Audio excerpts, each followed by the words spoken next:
హర్యానాలో అదనపు డీజీపీగా పనిచేస్తూ ఉన్నతాధికారుల వేధింపుల వల్ల ప్రాణాలు తీసుకున్న హైదరాబాద్ వాసి ఐపీఎస్ పూరన్ కుమార్ కుటుంబ సభ్యులను ఉప ముఖ్యమంత్రి భట్టి విక్రమార్క పరామర్శించారు. ఇందుకోసం ప్రత్యేకంగా చండీగఢ్ వెళ్లిన ఉప ముఖ్యమంత్రి పూరన్ కుమార్ భార్య తల్లికి రాష్ట్ర ప్రభుత్వం తరపున ప్రగాఢ సానుభూతి తెలియజేశారు. అంకిత భావంతో పనిచేసే అధికారి బలవన్మరణానికి కారణమైన వారిని కఠినంగా శిక్షించేలా చూడాలని హర్యానా ముఖ్యమంత్రిని కోరారు.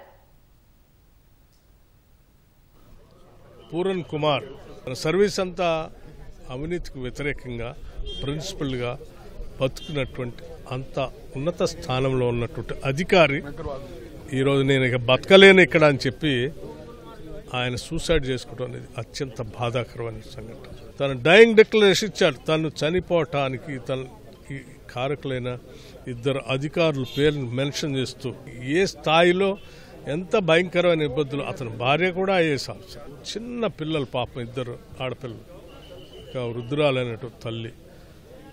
వాళ్ళందరూ ఉండంగా కూడా వాళ్ళను కూడా వదిలేసి నేను చనిపోవటానికి నిర్ణయం తీసుకున్నాడంటే ఎంత భయంకరంగా హింసించి ఉండొచ్చు అతన్ని.